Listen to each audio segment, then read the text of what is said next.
पर यूपी में भले ही फॉर्म भरने की तारीख बढ़ा दी गई है, लेकिन सियासत जोरों पर है। सीएम योगी ने जहां कार्यकर्ताओं को पूरी ताकत से एसआईआर के काम में जुटने का मंत्र दिया, वहीं अखिलेश के बयान पर सियासी घमासान भी जारी है। अखिलेश के बयान पर मौलाना बरेलवी ने सवाल उठाते हुए अखिलेश पर हिंदू मुसलमान करने का आरोप लगाया। एसपी सांसद के आरोपों पर बीजेपी ने भी पलटवार किया है।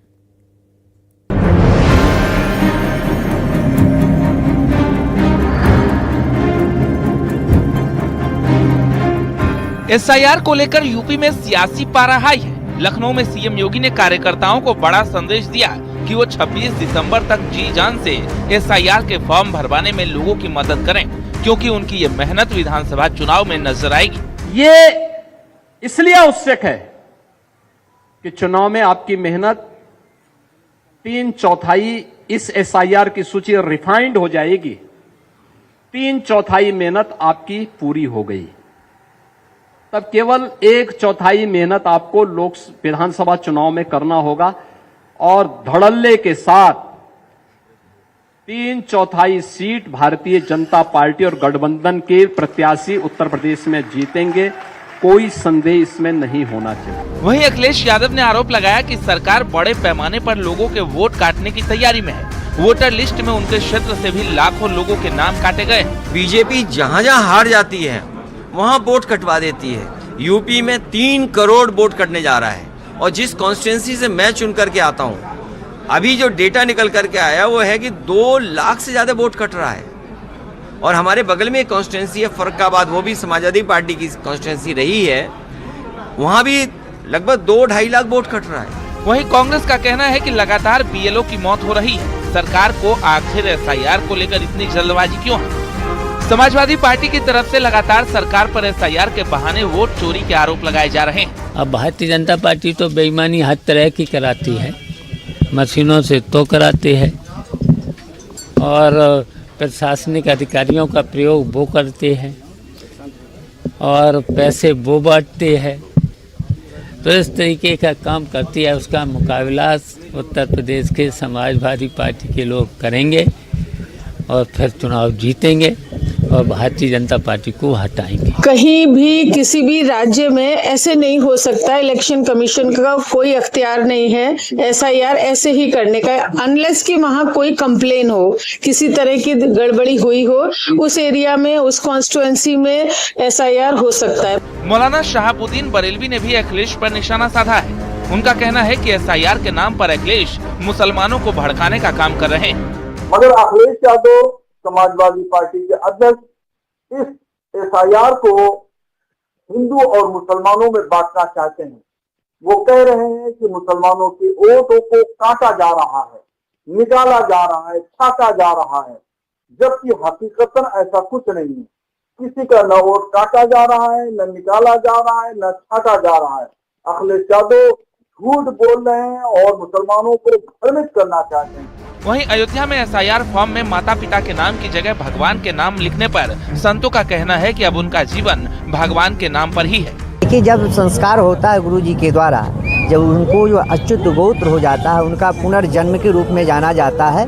जो जन्म था वह बदल जाता है, पुनर्जन्म के रूप में होता है। उनके गोत्र अच्युत गोत्र हो जाते हैं, वह भगवान के गोत्र के हो जाते हैं, तो भगवान ही उनके सर्वस्व रहते हैं। विभिन्न देवी देवताओं को ही अपना इष्ट मान के माता रामो मत पिता रामचंद्रा, स्वामी रामो मत सखा रामचंद्रा, सर्वस्वम में रामचंद्रो दयालु, ऐसा समझकर कि हमारे माता हमारे पिता अब सब कुछ भगवान है, अब सब कुछ हमारा देश और धर्म पर ही न्यौछावर है। यूपी में भले ही एसआईआर फॉर्म भरने की तारीख इलेक्शन कमीशन ने बढ़ा दी है, लेकिन इससे लेकर विपक्ष की तरफ से बयानबाजी थमने का नाम नहीं ले रही। वहीं बीजेपी भी पलटवार में जुटी है। Bureau report, news 18।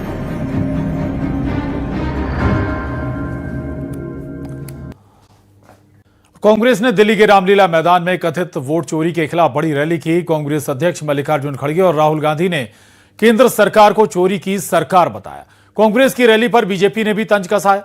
बीजेपी का कहना है कि कांग्रेस संसद में तो जवाब नहीं दे पाई, वहां से वॉकआउट कर गई, लेकिन सड़क पर अपनी हताशा और निराशा को कार्यकर्ताओं के उत्साह का नाम दे रही है। रिपोर्ट देखिए।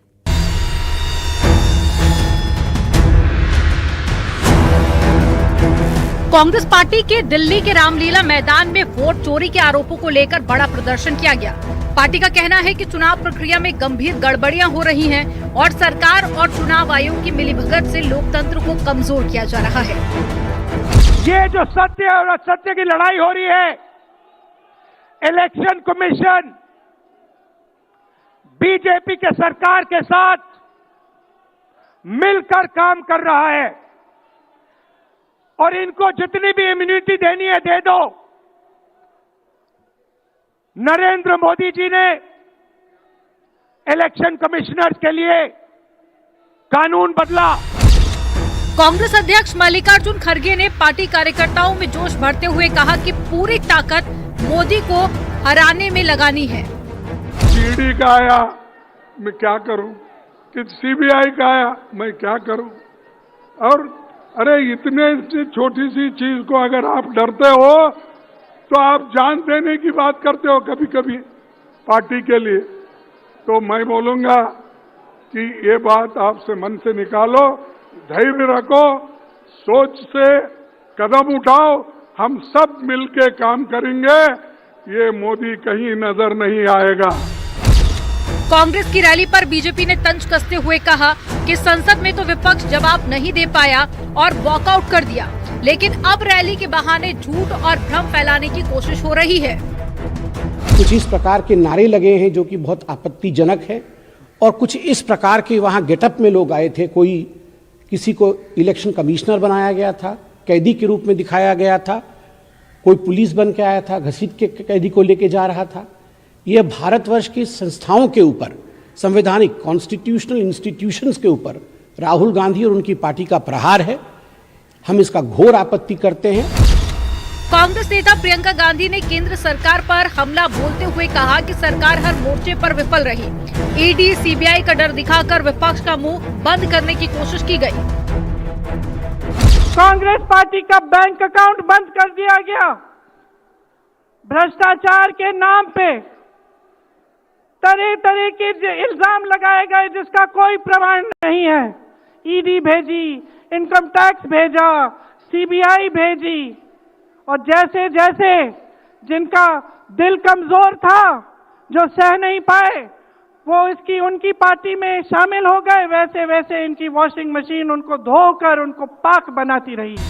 वोट चोरी के मुद्दे पर जनता को जागरूक करने और दबाव बनाने के लिए ये रैली की गई है, जिसमें कांग्रेस अध्यक्ष मल्लिकार्जुन खड़गे, सोनिया गांधी, राहुल गांधी, प्रियंका गांधी, केसी वेणुगोपाल, जयराम रमेश और सचिन पायलट जैसे वरिष्ठ नेता शामिल रहे।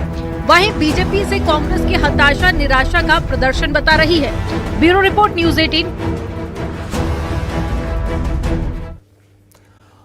बीजेपी को नया प्रदेश अध्यक्ष मिल गया। लखनऊ में हुए भव्य कार्यक्रम में केंद्रीय मंत्री पीयूष गोयल ने पंकज चौधरी के नाम का औपचारिक ऐलान किया। इस मौके पर सीएम योगी, दोनों डिप्टी सीएम और यूपी बीजेपी के तमाम दिग्गज नेता मौजूद रहे।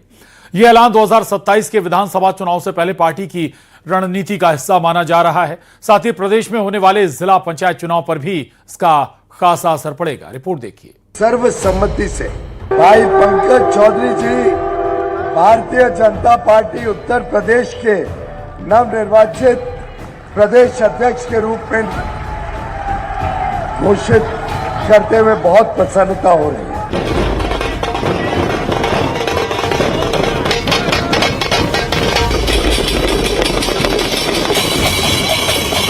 यूपी बीजेपी को नया प्रदेश अध्यक्ष मिल गया है। बीजेपी के मंत्री पीयूष गोयल ने पार्टी के नए प्रदेश अध्यक्ष का ऐलान किया।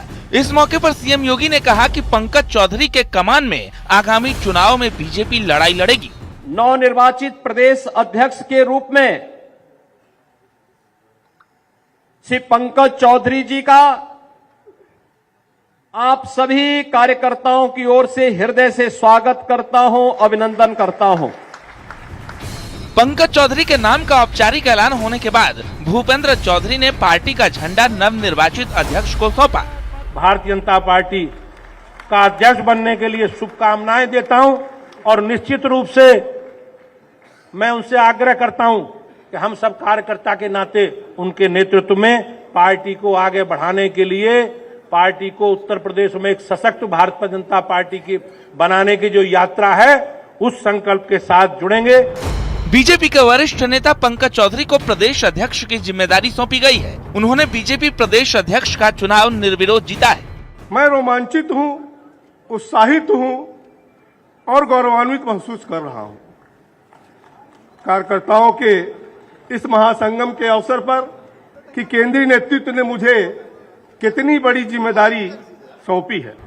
ये ऐलान 2027 के विधानसभा चुनाव से पहले पार्टी की रणनीति का हिस्सा माना जा रहा है। साथ ही प्रदेश में होने वाले जिला पंचायत चुनाव पर भी इसका खासा असर पड़ेगा। आदरणीय पंकज चौधरी जी के नेतृत्व में 2017 का रिकॉर्ड तोड़ करके 325 से भी अधिक सीटें जीत करके समाजवादी पार्टी के फर्जी पीडीए की धज्जियां उड़ा देने का संकल्प लेकर के आज आप सब यहां से जाएंगे, यह मैं आप सबका आह्वान करूंगा। पंकज चौधरी महाराजगंज लोकसभा सीट से 7 बार सांसद रह चुके हैं। उनकी पूर्वांचल में कुर्मी, ओबीसी, सवर्ण वोटों में मजबूत पकड़ मानी जाती है। वो महाराजगंज से 7 बार सांसद रहे। पूज्य अटल बिहारी वाजपेयी जी के नेतृत्व में जब देश में भारतीय जनता पार्टी की पहली सरकार बनी थी, तब भी आदरणीय पंकज चौधरी जी उनके साथ कंधे से कंधा मिलाकर देश की सबसे बड़ी पंचायत में महाराजगंज का प्रतिनिधित्व कर रहे हैं। यूपी बीजेपी के 17वें अध्यक्ष बने पंकज चौधरी कुर्मी बिरादरी से चौथे अध्यक्ष हैं। इनसे पहले विनय कटियार, ओम प्रकाश सिंह और स्वतंत्र देव सिंह भी इसी बिरादरी से अध्यक्ष रह चुके हैं। Bureau report, news 18।